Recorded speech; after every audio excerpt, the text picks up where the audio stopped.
پاکستان نے امریکی سفیر کے دورہ مقبوضہ کشمیر پر سخت احتجاج ریکارڈ کرا دیا۔ امریکی ناظم الامور کو وزارت خارجہ طلب کر کے شدید احتجاج کیا گیا اور ڈی مارچ پہنچایا گیا۔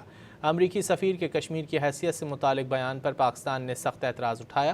پاکستان نے کشمیر کو بھارت کا حصہ قرار دینے کا بیان دو ٹوک الفاظ میں مسترد کیا۔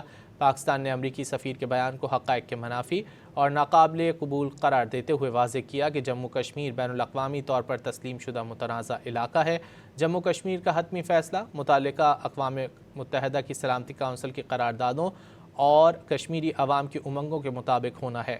پاکستان نے کہا کہ جموں کشمیر کی متنازع حیثیت پر پاکستان کا موقف واضح اور دیرینہ ہے۔ پاکستان کے مطابق امریکی سفیر کا بیان جموں کشمیر کے تنازع پر امریکہ کے دیرینہ اور دستاویزی موقف کی نفی کرتا ہے۔ پاکستان نے صدر ڈونلڈ ٹرمپ کی جانب سے پاکستان اور بھارت کے درمیان مسئلہ جموں کشمیر کے حل کے لیے ثالثی کی پیشکش کو بھی سراہا۔